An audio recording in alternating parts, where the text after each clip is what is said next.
ఈ రోజున రుద్రపాటి వెంకటరమణ అన్నగారిని కలవడం చాలా సంతోషకరం అన్న. మీకు ప్రత్యేక కృతజ్ఞతలు. KNM 12368 చాలా వరకు మీరు చూసేదా KNM 12368 చాలా వరకు అవుట్ ఆఫ్ స్టాక్ అయిపోవడం జరిగింది. అది మనం సోమవారం విత్తనాలు చల్లడం జరుగుతుందండి. లాస్ట్గా మన అన్నోళ్ళకి ఇచ్చిన తర్వాత ఇంకొంతమంది ఉన్నారు, ఇంకొక 10-12 మంది ఉన్నారు. వీళ్ళందరికీ ఇచ్చేసిన తర్వాత ఇంకా అక్కడికి పరిసమాప్తం అయిపోద్ది. ఆ తర్వాత సోమవారం మనం విత్తనాలు చల్లడం జరుగుతుంది.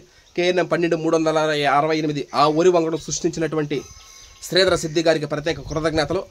ఆ వరి వంగడం మనకి ఏమని చెప్పింది చన్నమాధం దామోదర్ రాజు గారు. ఇప్పుడు తెలంగాణ సోనా ఉంది, ఆయన ఆ వరి వంగడం క్రియేట్ చేశారు. నవంబర్లో తప్ప ఎప్పుడు పోసుకోలేము మనం ఇక్కడ మన నెల్లూరు జిల్లాలో. నవంబర్ 15 పైన మాత్రం పోసుకోగలుగుతాం. దాని బదులు హర్ష ఈ KNM 12368 వేయండి అని చెప్పిన ఆయనకి. అదేవిధంగా మనకి 750 కిలోమీటర్ల దూరంలో ఉన్న వంగల వెంకటరెడ్డి గారు మనకి సీడ్ పంపించడం జరిగింది 2024లో.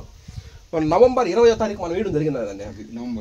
నవంబర్ 11, 12 తేదీలో పంపించాడు ఆయన సీడు వంగల వెంకటరెడ్డి గారు. మనం దాన్ని నవంబర్ 20వ తారీఖు వేయడం జరిగింది.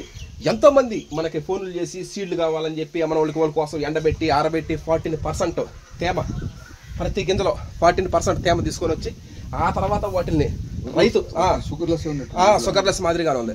ఆ తర్వాత వీటిని రైతు సోదర సోదరి మనలందరికి ఇవ్వడం జరిగింది. ఎక్కువగా నెల్లూరుకి మనకి చాలా మంది కూడా ఇది కొత్త, అందుకని 2 ఎకరాలు వేసింది నేను అంతే. ఆ 2 ఎకరాలే అసలు లేవని. ఇప్పుడు ఏలూరు వాళ్ళకి ఇంకో 2-3 మనకు తెలిసిన వాళ్ళు ఉన్నారు, వాళ్ళకి పంపించినారు. ఇంకా అక్కడికి అయిపోయి అదే అవుట్ ఆఫ్ స్టాక్ అని చెప్పేస్తున్నాం మనం. ఇంకా ఏంటంటే అయిపోయినాయి, ఇంక లేదు. ఇంకా మళ్ళీ విత్తనాలు పోసుకొని మళ్ళీ నారు బేసి చేసి నారా తీసుకొని అది చేయడం జరుగుతుంది. ఈ విధంగా మీకు ప్రత్యేక కృతజ్ఞతలు. ఇంటిగా కనుక్కొని వచ్చి రావడం జరిగింది. 20 కిలోమీటర్ల దూరం నుంచి రావడం జరిగింది అన్నగారికి ప్రత్యేక కృతజ్ఞతలు. Okay, thank you.